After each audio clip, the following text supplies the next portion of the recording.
ரஜினி ரசிகரா விஜய் ரசிகர்களை பார்க்கும்போது என்ன தோணுது உங்களுக்கு? சூப்பர் ஸ்டாருடைய ரஜினி ரசிகர்கள் செஞ்ச சேவைகளில் விஜய் ரசிகர்களை ஒரு கடுகு சைஸ் கூட செஞ்சுருக்க மாட்டாங்க. சூப்பர் ஸ்டார் ரஜினிகாந்த் அவர்களே வந்து சொன்னார், இந்த 10% 20% ஓட்டை பிரிக்கிறக்காக நான் கட்சி ஆரம்பிக்கலை, எனக்கு தேவையில்லைன்னு தைரியமாக சொன்னவர். இவங்க வந்து இன்றைக்கி கட்சி ஆரம்பிச்சுட்டு நான் தான் அடுத்த முதலமைச்சர்னு சொல்கிறாங்க. மீண்டும் அதிமுக ஆட்சி வந்தால் ஆண்டவனால் கூட காப்பாற்ற முடியாதுன்னு சொன்னார். அப்போ வந்து தைரியமாக தான் சொன்னார். அப்போ நான் தைரியம் இல்லாமே சொன்னார். சோசியல் மீடியாவில் அரசியல் பண்ணுறாங்க, களத்தில் போய் இறங்கி பார்த்தா தாங்க தெரியாது. அவருக்கு பைக்கில் ஆக்சிடென்ட் ஆகி கீழே விழுந்து உயிர் போகிற நிலைமையில் ஹாஸ்பிட்டல் அட்மிட் ஆகிறாங்க. எங்கள் அக்காவுக்கு நான் ஹீரோ, என் ஒய்ஃபுக்கு நான் ஹீரோ, என் பிள்ளைக்கு நான் ஹீரோ. அதுக்கப்புறம் தான் அடுத்ததெல்லாம் விஜய் ரசிகர் அதை புரிஞ்சுக்கணும். அரசியல் நகர்வுகள்லாம் எப்படி சார் இருக்கும்? நான் 17 ரூபா, நான் ஒருத்தர் தான் டிக்கெட் வாங்கினேன். மீதி எல்லாம் லேடிஸ் எல்லாரும் உட்காந்துருந்தாங்க. அதை பார்க்கும்போது எவ்வளோ சந்தோஷம் வந்து தெரியும். உண்மையாலுமே சும்மா மைக்கு போச்சு வந்து தீய சக்தின்னு சொன்னால் மட்டும் பார்த்தாரு.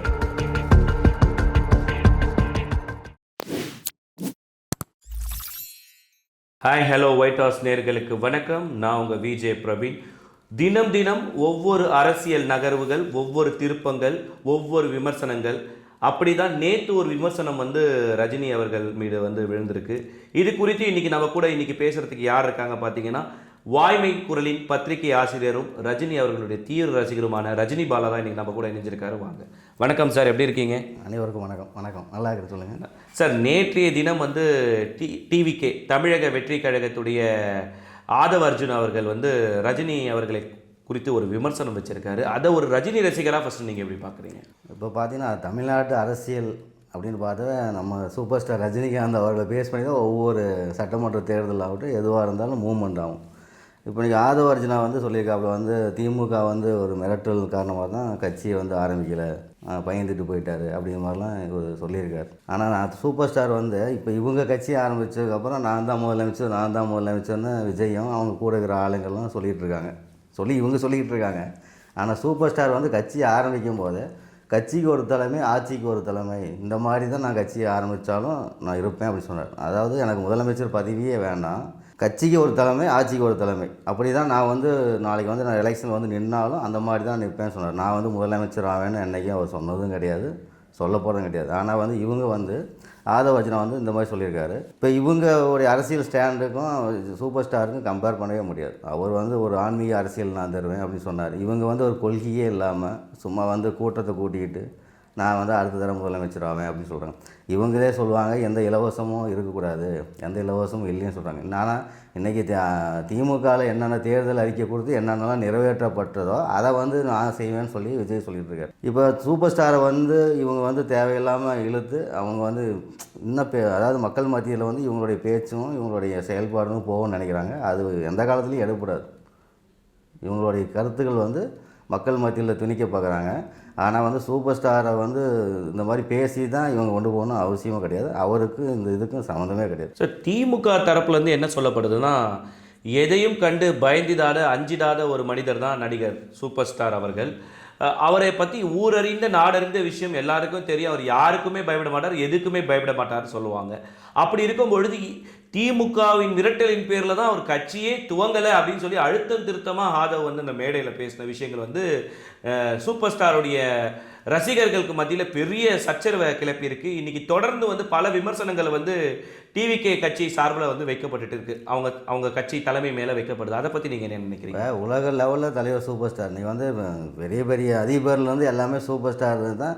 இந்தியானாலே ரஜினி தான் தெரியும் அப்படிங்கிற அளவுக்கு இருக்கக்கூடிய சூப்பர் ஸ்டார் அவரே லீலா பேலஸ் ஹோட்டலில் வந்து ரஜினி ரசிகர்கள் மற்றும் நிர்வாகிகளை கூப்பிட்டு சும்மா அந்த 10% 20% ஓட்டுக்காக நான் வந்து ஓட்டை பிரிக்கணும்னு அவசியம் இல்லை, நான் எலெக்ஷனுக்கு வரலன்னு சொன்னார். தைரியமாக சொன்னார். அவ்வளோ பெரிய ரசிகர் கூட்டத்தை வச்சிருக்கிறவரே சூப்பர் ஸ்டார் ரஜினிகாந்த் அவர்களே வந்து சொன்னார், இந்த 10% 20% ஓட்டை பிரிக்கிறக்காக நான் கட்சி ஆரம்பிக்கலை, எனக்கு தேவையில்லைன்னு தைரியமாக சொன்னவர். இவங்க வந்து இன்றைக்கி கட்சி ஆரம்பிச்சுட்டு நான் தான் அடுத்த முதலமைச்சர்னு சொல்கிறாங்க. ஆனால் அதெல்லாம் எந்த காலத்துலையும் எடுக்கக்கூடாது. இப்போ அவர் வந்து ஓப்பனாக சொன்னார், யாராவது அந்த திறமை இருக்கா. அதே மாதிரி 1996 நினைக்கிறேன் ஜெயலலிதா அம்மா வந்து இருக்கும்போது கூட, அதாவது மீண்டும் அதிமுக ஆட்சி வந்தால் ஆண்டவனால் கூட காப்பாற்ற முடியாதுன்னு சொன்னார். அப்போ வந்து தைரியமாக தான் சொன்னார். அப்போ நான் தைரியம் இல்லாமல் சொன்னார்.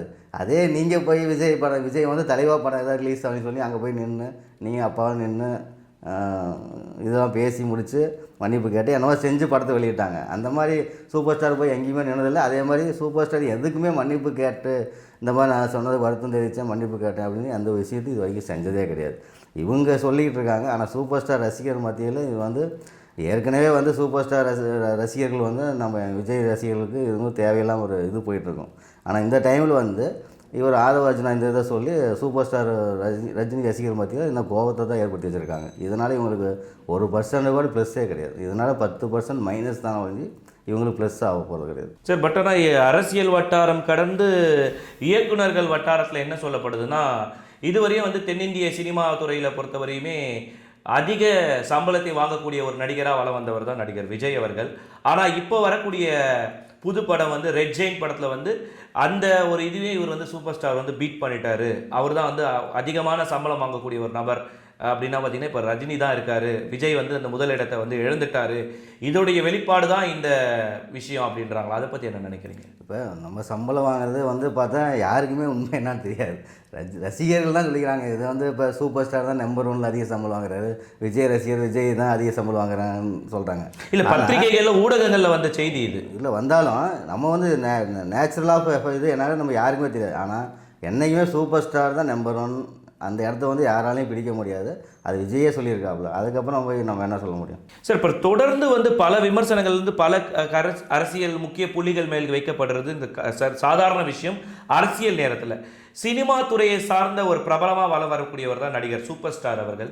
தொடர்ந்து ஒவ்வொரு அரசியல் அந்த கடைசி கட்டம் அந்த எலெக்ஷன் டேட் நெருங்கும் பொழுது ஒவ்வொரு தடையும் சர்ச்சையில் சிக்கிறாரு சூப்பர் ஸ்டார். மட்டும் எதனால இது? இல்லை, அவர் வந்து எந்த கருத்தையும் சொல்கிறது கிடையாது. இல்லை, அவரை நோக்கி தானே அரசியல் அம்புகள் போடப்படுது. ஆனால் அந்த அம்புகளை அவர் பதில் சொல்லவும் மாட்டார். இப்போ எவ்வளவோ வந்து கட்சியை வந்து ஆரம்பிக்க சொல்லி ஒரே ஒரு லெட்டரில் முடிச்சுட்டு போனார். ஆனால் அதுக்கு வந்து எவ்வளோ விமர்சனங்கள் வந்தது, எவ்வளவோ கெட்ட பேர் வந்தது. ஆனால் அதெல்லாம் கடந்து அவர் எதுக்குமே பதில் சொல்கிறது கிடையாது. அதே மாதிரி நாங்கள் ரஜினி ரசிகர்கள் தான். நாங்கள் யாரையும் தவறாகவும் பேச மாட்டோம், விமர்சனம் பண்ண மாட்டோம். அதாவது சூப்பர் ஸ்டாருடைய ரஜினி ரசிகர்கள் செஞ்ச சேவைகளில் விஜய் ரசிகர்கள்லாம் ஒரு கடுகு சைஸு கூட செஞ்சுருக்க மாட்டாங்க. நாங்களாம் பண்ண சேவைகள், கஜா புயல் ஆகட்டும், எவ்வளோ பெரிய பெரிய நிவாரண உதவி ஆகட்டும், கொரோனா காலத்தில் ஆகட்டும், எவ்வளோ சேவைகள் ரஜினி ரசிகர்கள் செஞ்சுருக்காங்க. ஒவ்வொருத்தரோட இதையும் போய் பாருங்கள். இன்றைக்கி நேற்று கட்சி ஆரம்பித்தோடனே உடனே குதிச்சு நான் தான் முதலமைச்சர் அப்படின்லாம் இவங்க சொல்கிறாங்க, இவங்க ரசிகர் சொல்லிட்டு இருக்காங்க. அதெல்லாம் எந்த காலத்துலையும் ஏற்றுக்க முடியாது. அவதான் நானே சொல்கிறேன், அவ்வளோ பெரிய சூப்பர் ஸ்டாரே வந்து இந்த 10% 20% ஓட்டை பிரிக்கிறதுக்காக நான் கட்சி தொடங்கணுமா? மக்கள் மத்தியில் ஒரு எழுச்சி ஏற்படணும். நான் சொல்கிற கருத்துக்களை புரிஞ்சுக்கணும். ஆட்சிக்கு ஒரு தலைமை, கட்சிக்கு ஒரு தலைமை, அது அப்படி இருந்தால் தான் செயல்பட்டு வரும், நல்லாயிருக்கும் அப்படின்னு சொல்லி ஒரு நல்ல உன்னதமான ஒரு இதை கொண்டு வந்தார். ஆனால் அதையே வந்து மக்கள் வந்து ஏற்றுக்கலை. இவங்க வந்து இன்றைக்கி வந்து திமுக ஆட்சியில் என்னென்ன நலத்திட்டங்கள் செஞ்சாங்களோ அந்த திட்டங்களை ஒரு தேர்தல் வாக்குறுதியாக கொடுத்துக்கிட்டு இன்றைக்கி வந்து அதாவது இவங்க நான் என்ன ஓப்பனாக சொல்ல போனால் இவங்க சோசியல் மீடியாவில் அரசியல் பண்ணுறாங்க. களத்தில் போய் இறங்கி பார்த்தா தாங்க தெரியும். சும்மா வந்து ரோட்டில் கிரவுண்டில் போய் இறங்கி பாருங்கள். நீங்கள் ஒரு பத்திரிகை ஆளர் அப்படின்ற விஷயத்தை கடந்து ஒரு ரஜினி ரசிகராக இந்த விஷயங்களை இந்த கேள்வியை உங்ககிட்ட வைக்கணும்னு நினைக்கிறேன். சார், இப்போ விஜயுடைய ரசிகர்கள் வந்து தொடர்ந்து பார்த்தீங்கன்னா விஜய் வெளியில் வந்தாலே மேலே விழுந்து அவர் பின்னாடியே ஃபாலோ பண்ணி போய் பைக்கில் ஆக்சிடென்ட் ஆகி கீழே விழுந்து உயிர் போகிற நிலைமையில் ஹாஸ்பிட்டலில் அட்மிட் ஆகுறாங்க. நிறைய இடத்துல பார்த்தீங்கன்னா அவர் பார்க்கணுன்ற ஆர்வத்தில் வந்து இந்த எலக்ட்ரிக் கம்பங்கள் மேலே ஏறுறாங்க, பில்டிங் மேலே ஏறுறாங்க, மரத்து மேலே ஏறுறாங்க. இதனால் எந்த விளைவு வருதுன்றது எதிர்பார்க்காம பல விஷயங்களை பண்ணுறாங்க.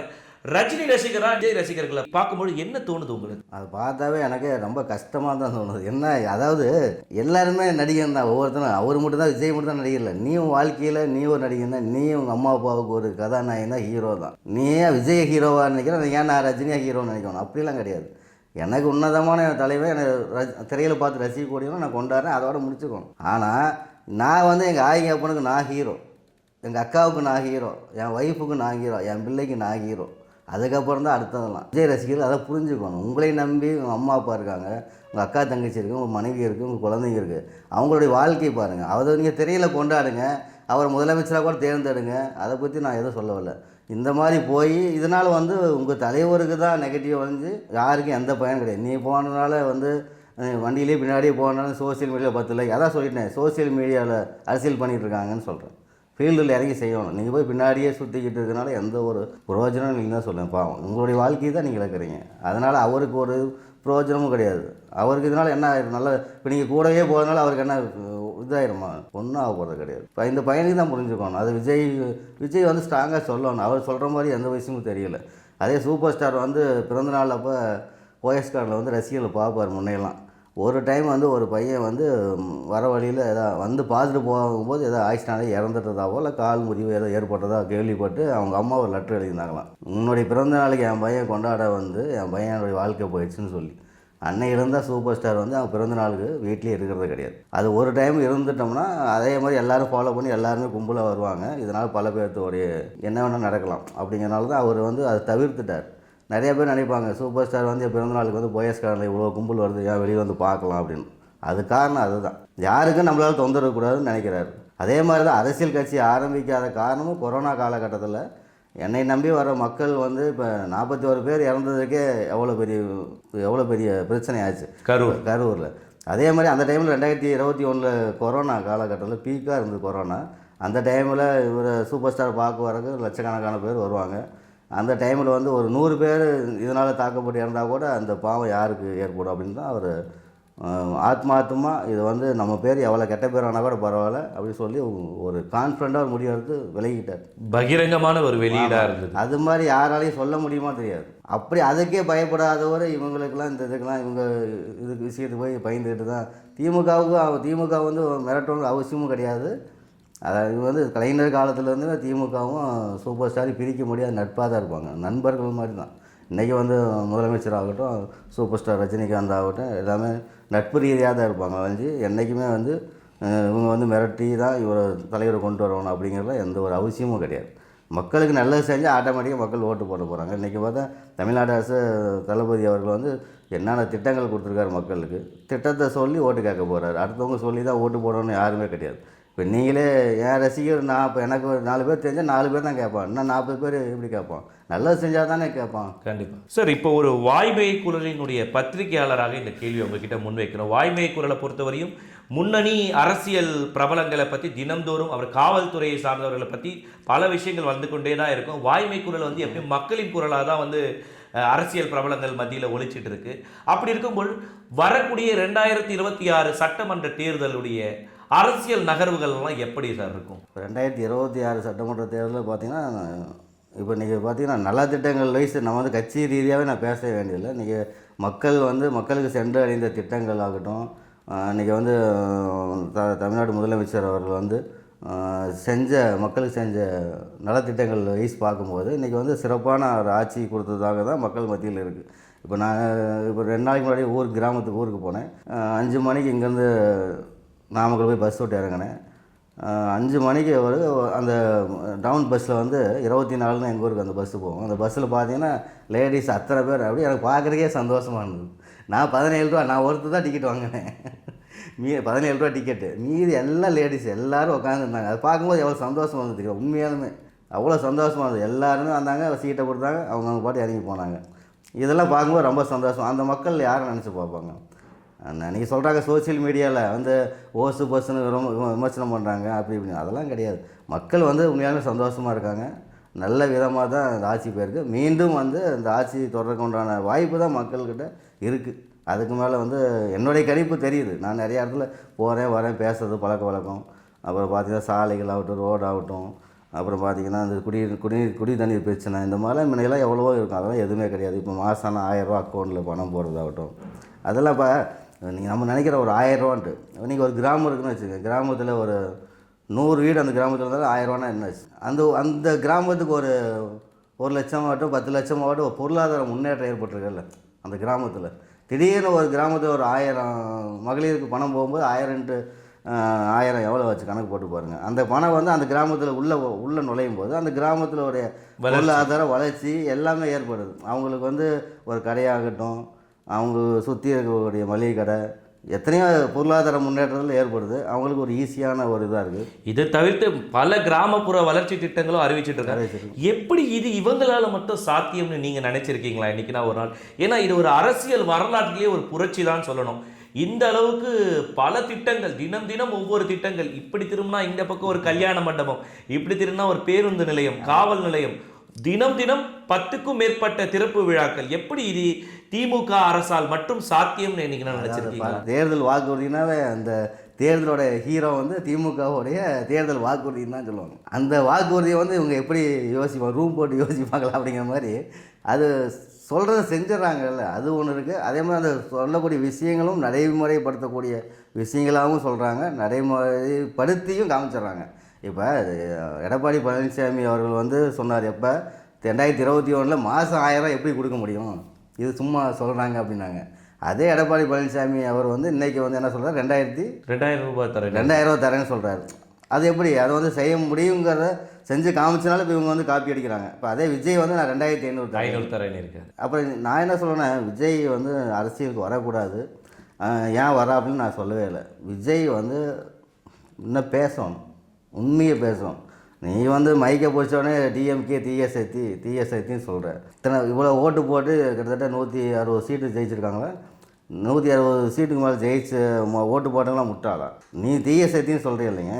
இப்போ ஓட்டு போட்டு நீங்கள் முதலமைச்சர் 5 வருஷம் முடிச்சுட்டா நல்லபடியாக, இப்போ ஓட்டு போட்டவங்களாம் முட்டாளா? டிஎஸ்ஐத்தின்னா இப்படி அவங்க ஓட்டு போட்டுருவாங்க. இன்றைக்கி வந்து விவசாயிகள் வந்து ஒரு நிம்மதியாக இருக்காங்க, அவங்களுக்கு லாபமே இல்லைன்னா கூட பரவாயில்ல. இன்றைக்கி வந்து அவங்க ஒரு விவசாயம் பண்ணுறாங்க அப்படின்னா அது கலைஞர் தான் காரணம். இன்றைக்கி வந்து இலவச மோட்டார் சர்வீஸ் ஆகட்டும், கரண்ட்டு, அதெல்லாம் வந்து இலவச கரண்ட்டு. இன்றைக்கி வந்து விவசாயம் வந்து இன்றைக்கி சென்னை சிட்டி கலைஞர் ஐயா குறிப்பிடும்போது இந்த ஒரு விஷயம் சொல்லி ஆகணும். இன்றைக்கி சென்னையில் இருக்கக்கூடிய முக்கிய மேம்பாலங்களே முதல்வர் கலைஞர் ஐயா அவர்களுடைய ஆட்சி காலத்தில் தான் கட்டப்பட்டு திறக்கப்பட்டதுன்றது நிறைய பேருக்கு இன்னும் கொஞ்சம் தெரியாத விஷயமா இருக்கு. திட்டங்கள்னு பார்த்தாவே திமுக ஆட்சியான திட்டமாக தான் இருக்கும். நீங்கள் எந்த ஒரு நல்ல விஷயங்கள் நடந்திருக்கு அப்படின்னு பார்த்தீங்கன்னாவே அது திமுகவுடைய அதில் வந்து அடிக்கல் நாட்டிருப்பாங்க, அவங்க தான் பண்ணியிருப்பாங்க. அது மாதிரி இப்போ நீங்கள் இலவச மின்சாரத்தை எடுத்துங்க விவசாயிகளுக்கு, அது இல்லைன்னா விவசாயமே பண்ண முடியாதுங்க. இன்றைக்கி கரண்ட் பில்லோட இதுக்கு யூனிட்டுக்கு கமர்ஷியல் யூனிட்டுக்கெலாம் கணக்கு போட்டு பார்த்தா ஒன்றுமே விவசாயிகளாம் பண்ணவே முடியாது. இன்றைக்கி ஒரு உன்னதமான திட்டம் இன்றைக்கி வந்து அந்த இலவச மின்சாரம், அதே மாதிரி இலவச மின்சாரம் இல்லாமல் இலவச மோட்டார் கூட இப்போ கலைஞர் இப்போ நம்ம தளபதி ஆட்சியில் நிறைய பேர் இலவச மோட்டார் கூட கொடுத்துருக்காங்க. இதெல்லாம் இந்த மாதிரி ஒரு திட்டத்தை வந்து வரையறுக்க தெரியும் யாருக்கு? விஜய். சும்மா மைக்கு போச்சு வந்து டிஎஸ்ஐத்தின்னு சொன்னால் மட்டும் பார்த்தாது. நீங்கள் வந்து சினிமாவில் வந்து பெப்சி கம்பெனி மூடுனேன், அந்த மூடுனேன், இந்த மாதிரிலாம் நடிச்சிங்களே, அது மாதிரி ஒரு கவர்ச்சிகரமான விஷயங்களில் வந்து சினிமாலும் கூட செய்யக்கூடாது. நீங்கள் புதுசாக யோசிக்கணும், மக்களுக்கு என்னென்ன செய்யணும். உங்களுக்கு வந்து அதாவது நான் சொல்கிறேன் திட்டம் தெரியல, நான் சொல்லி தரேன். டோட்டலாக தமிழ்நாடு எந்த ஸ்கூலில் எந்த பிள்ளைங்க படித்தாலும் இலவசமாக படிக்க வைக்கிற ஒரு அறிக்கை கொடு, அதை நான் கவர்மெண்ட் பே பண்ணுறேன். சார், அரசியல் ஆளுமையே இல்லாத ஒரு மனிதர் தான் விஜய் அப்படின்னு ஒரு குற்றச்சாட்டு வைக்கப்படுது. என்னதான் வரக்கூடிய தேர்தலை நோக்கி அவர்கள் நகர்வுகள் இருந்தாலுமே கூட்டம் ஓட்டாகாது அப்படின்ற ஒரு கேள்விக்குரிய அவர் மேலே வைக்கப்பட்டிருக்கு. ஏன்னா வந்து பார்த்தீங்கன்னா அவரை பின்பற்றக்கூடியவர்கள் யாருமே வந்து ஓட்டுரிமை இருக்கிறதானே தெரியல. ஒரு ஸ்கூல் படிக்கிற மாணவன் கூட நான் விஜயோடைய ரசிகர் அப்படின்ற, ஒரு சின்ன பையன் நான் விஜயோடைய ரசிகர் சொல்கிறேன். இவர்களுக்கு கூட்டம் ஓட்டாகாதுன்ற விஷயம் தெரியாமல் போயிடுச்சுன்னு நினைக்கிறீங்களா? இப்போ நான் வந்து இப்போ அந்த விஜய் பின்னாடி போய் கூட்டமாக நிற்கிறவங்களும் முட்டாளுன்னு சொல்ல மாட்டேன், விஜயும் முட்டாளுன்னு சொல்ல மாட்டேன்.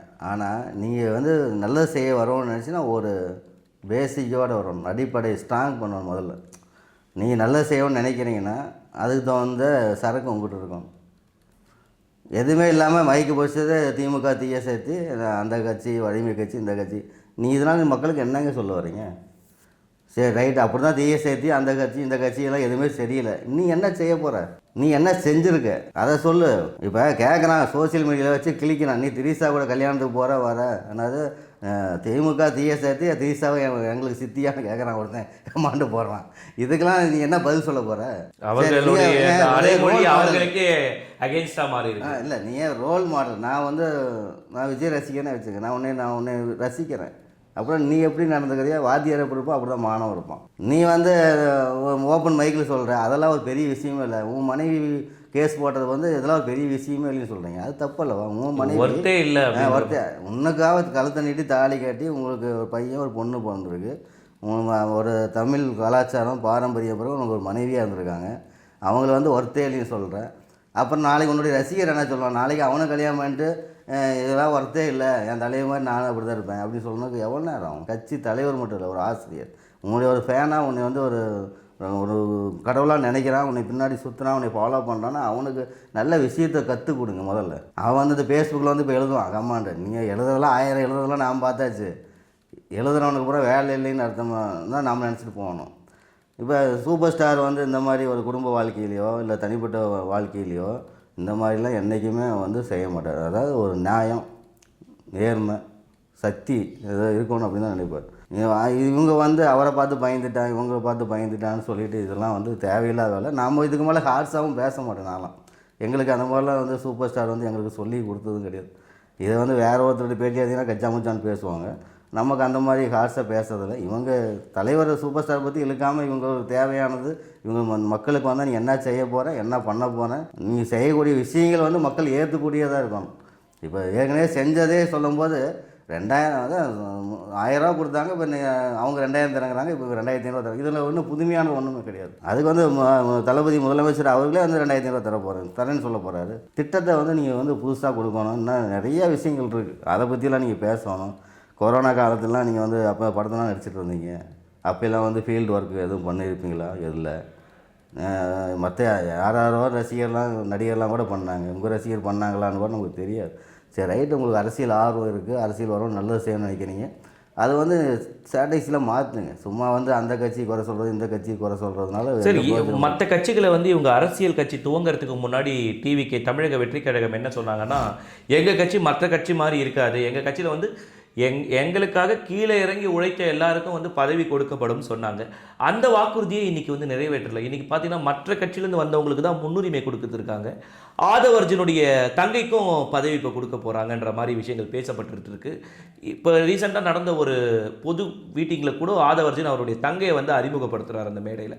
அப்போ தொடர்ந்து இவர்களை சார்ந்தவர்களே தான் வந்து பதவியில் அமர்கிறாங்களே தவிர, கஷ்டப்பட்டு அந்த கட்சிக்காகவும் அந்த இயக்கத்திற்காக உழைத்தவர்கள் யாருக்குமே பதவி தரலன்னு ஒரு குற்றச்சாட்டு வைக்கப்படுது. அதை எப்படி பார்க்குறது? இல்லை, அது எங்கே போனாலும் அந்த ஒரு இன்ஃப்ளூயன்ஸ் வந்துடும் உள்ள. இந்த விஜய் கட்சின்னு இல்லை, எல்லா கட்சியிலையும் அவங்களுக்கு வேண்டியவங்களை தான் உள்ளே இழுக்க பார்ப்பாங்க.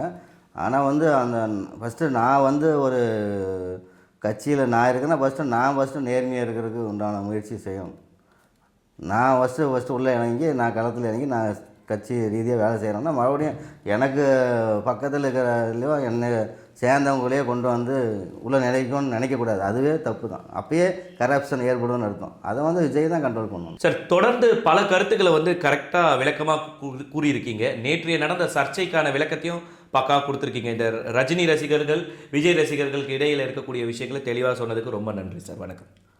நன்றி, வணக்கம். ஒயிட் கார்ஸ் சேனல், யூடியூப் சேனலுக்கு மனமார்ந்த வாழ்த்துக்கள். தொடர்ந்து நல்ல விஷயங்களை வந்து மக்களுக்கு கொண்டு போகணுங்கிறது இந்த நேரத்தில் கேட்டுக்கொள்கிறேன். நன்றி, வணக்கம்.